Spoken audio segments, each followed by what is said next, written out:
Hi, I'm Caroline, and this is my cultural confrontation project. For my project, I decided to visit a Hindu temple that happened to be located near my home. I never knew this place existed, and I thought it would be great to explore something new. I imagined that it would be like entering a very spiritual place. I assumed it would be quiet and peaceful. It would be a place where people came to worship, and it would be a place that people respected and loved. I was a little nervous because I did not want to disrespect anything, and I was unsure what the protocol was for entering a religious temple. In my religion, temples are the most sacred place and the only sanctified and worthy people are allowed to enter, ensuring that our God's presence is felt and maintained. Because this Hindu temple is open to the public, I had doubts that it would not be as sacred and holy, but I assumed it would still be peaceful and a nice place to be. I had really no other expectations because I had never experienced something like this before. But that is why I thought this opportunity would be perfect for this project. When we went, there was a festival going on, and so I assumed that there would be chanting, dancing. I was interested to see what this would look like. I assumed that there would be music and different cultural aspects of the Hindu religion and practices. Here are some photos of the outside that I took because there was no photography allowed inside of the building.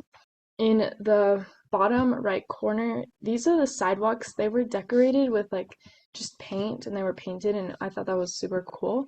This is a statue or idol of a snake deity, and it was the only idol that was located outside. I just thought it was interesting. I'm not sure what this one represents, but it had a couple offerings around it, and it was pretty cool. So when we arrived at this small building, it reminded me kind of a rec center or a community information building. I was expecting more of a temple with decorated architecture, but it was kind of just in the middle of a neighborhood and surrounded by businesses, and it was much smaller than I had anticipated. The only significant part of the outside was the statue/archway structure that was later explained to us as an entrance that protected the inside against any evil spirits or negative energy. There were different idols placed on this structure that supposedly were the protectors. This is a picture that I found on Google with the sunset. I thought that was such a pretty photo. The one on the left I took though, so not as cool. When we entered the building, there was a table full of these little plastic containers of weird looking foods, and then there was maybe two guys bringing food in and out of the kitchen. There were a lot of donations everywhere of food and different things. Mostly it was bananas and milk. There was other fruit too.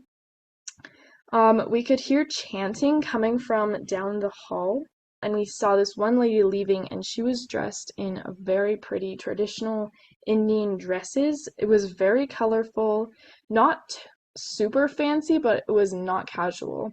It was definitely very nice clothing, very pretty fabrics.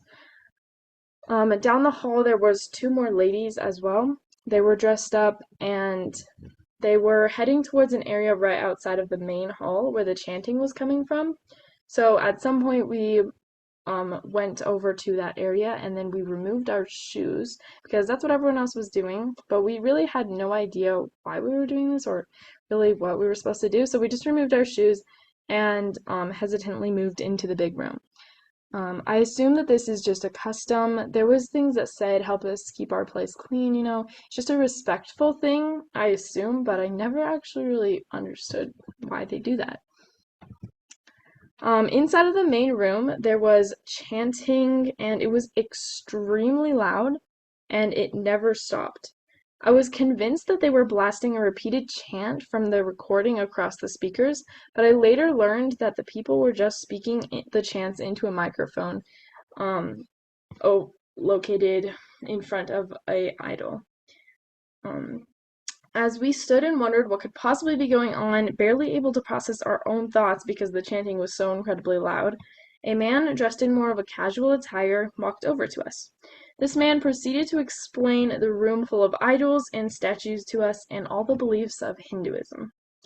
I will not go into the extreme details of the beliefs and concepts, but essentially there are many gods/deities that are represented by the idols. Hinduism is an idol worshipping religion, which means they have different deities and they represent a different want, need, or concept, and they are represented as idols. For example, there would be the god of money or wealth, and then there's the god of creation, the gods of all the planets, including the sun and the moon. Those are just some examples.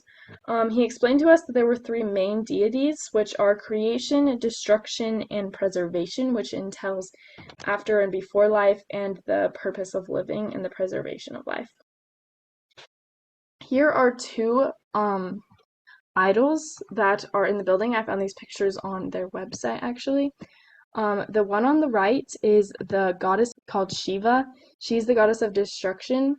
And there was currently a festival going on in her honor. And then the idol on the left is the god of creation.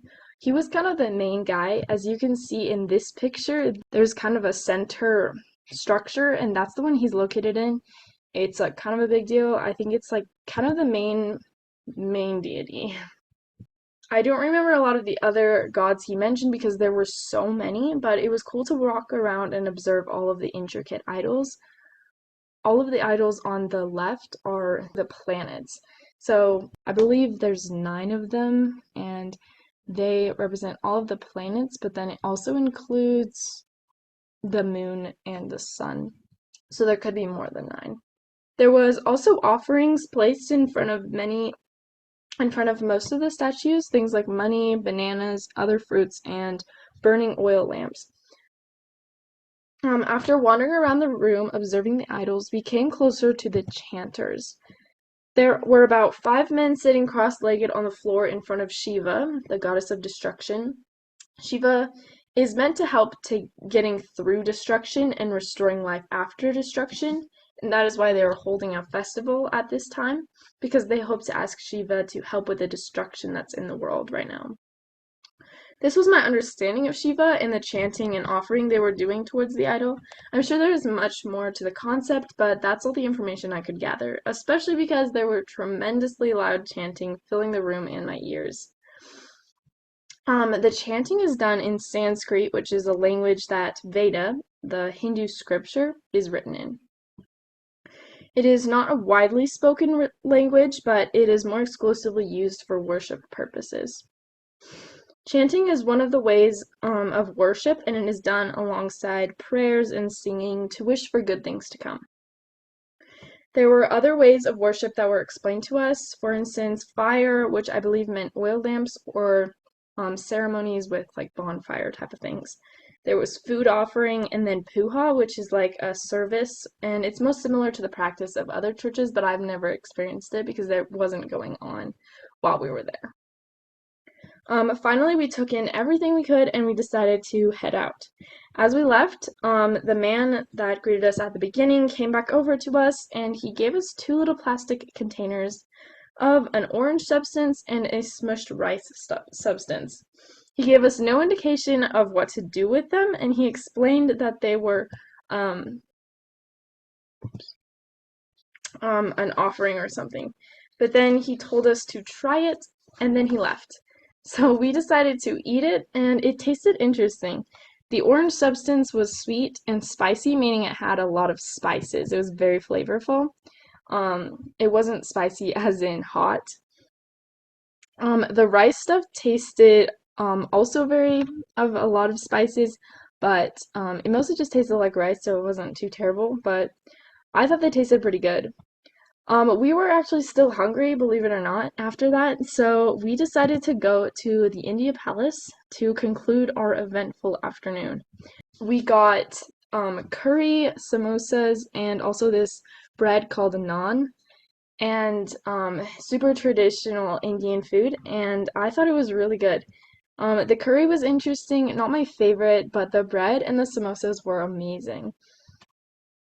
I thought it was really cool how there can be a culture that is so unique from other places and has so much of a difference from other foods.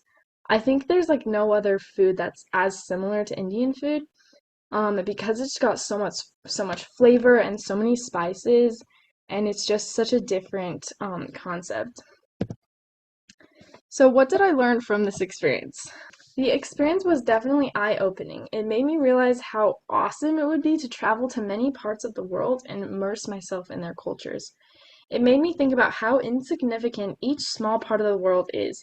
And though the earth may seem small, as a single individual, the world is barely touched and there's so much to discover. Some of the things we have talked about a lot these past few weeks are perspective, mindset, opening your eyes, and changing your views. While learning about a culture I'd never even thought about before, I realized how important it is to deepen your understanding and discover each part of the world. David Malter's quote said it best: "A span of life is nothing, but the man who lives that span, he is something." When we live less worried about ourselves and recognize other cultures, filling our minds with knowledge, that is when life has meaning. One of the things that make humans so amazing is the sense of community and the ability to put yourself aside and learn about others. This concept has been talked about in so many books, including Les Miserables and The Chosen. A huge theme in Les Miserables was sacrifice and understanding of a different person, and that goes for culture too. We don't need to choose a religion or convert to any other practices, but we should learn about them and understand the impact and meaning they have in different parts of the world. In The Chosen, Reuven has to be a part of a religious practice he's never been involved in before, and he does this by putting his own beliefs aside and accepting any new knowledge that comes his way. Although he may not agree with all the practices, he still abides by them as to gain new understanding and wisdom. This is such a great skill to learn, and I want to be able to do this myself and immerse myself in as many cultures as I can to experience life to its full potential. How was this experience different from what I originally thought? Well, I don't know if my expectations were met or challenged because I really had no idea what to assume. Nothing that we observed was like anything I'd ever seen before, and there was no way I could have expected it. I would say that the atmosphere was not as peaceful or quiet as I thought it would be, but it wasn't necessarily irreverent, and there was a certain spirit and lots of good energy there. The people who came to worship were very serious, and it's probably not something you can just join in, because really you just have to know Sanskrit and understand each idol to participate in the chanting and worshiping. The experience and the people were very friendly, but it wasn't super welcoming because the culture is so exclusively for Indians and something that you would be born into rather than convert into later in life. You definitely had to be respectful like I anticipated, but I was not expecting having to take off my shoes and walk around barefoot, especially when we went outside into 40-degree weather. But I'd say they happily welcome visitors and anyone interested in learning about Hinduism and their culture. This was an amazing experience, and I'm so glad I got to do this for my cultural project. I hope you enjoyed my presentation. Thanks for watching.